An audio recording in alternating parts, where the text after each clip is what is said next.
Hello, what's up mga lods? So ngayon ipapakita ko po sa inyo ang ginagamit kong machine. Stag bolt welding machine po natin kung tawagin. Napakagandang machine po ito at madaling gamitin. Ito po siya, ipakita ko po sa inyo. Ayan po yung machine na yan. Ngayon ipapakita ko rin po sa inyo kung paano ito gamitin at kung anong purpose po nito. Kaya rin po ako nag-voice recorder dahil po sa ingay ng makina. Ipaparinig ko sa inyo mamaya. Tunghayan nyo po at samahan po ako. Let's go. Ipapakita ko po sa inyo. Isisit up po muna natin. Ngayon ipapakita ko po sa inyo.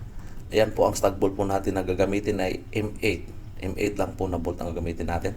Ilagay po natin sa nozzle tip. Ayan. Tapos lagyan po natin ng yung dulo niya. Tunghayan nyo po kung gaano po kabilis natin gawin ang pag-welding at saka paglagay ng bolt dyan sa flooring na yan. Ipaparinig ko po sa inyo kung gaano kaingay dito sa baba. Ayan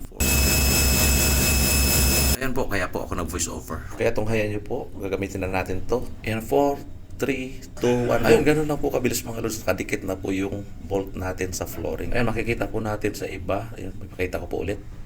Ayan po yung kinalabasan niya. Napaka high-tech po ng machine na to. Kaya po ako punas na punas dyan dahil sobrang init po naman sa makina ngayon. Mainit na po kasi yung hangin sa labas tapos yung binubuga dito sa amin ay mainit na galing sa taas.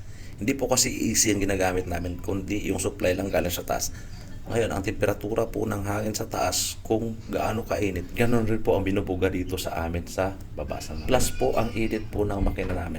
Yun, ganun na po. Kaya naman po, kunting galaw mo lang ay siguradong pawisan ka. 3 beses ka pumalit ng coverall sa isang duty mo lang sa kalahating araw. Subukan po natin ilagay ulit. Ayun, nahulog pa.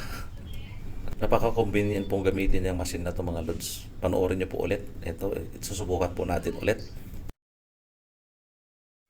Maglagay po tayo ng panibagong tunghayan nyo po ulit. Ayan, nilapit ko po yung camera. Subukan mo natin. 4, 3, 2, 1, go.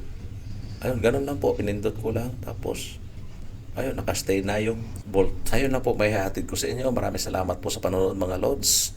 Sana po mag-ingat kayo lagi at gabayan kayo ng Panginoon. Paalam.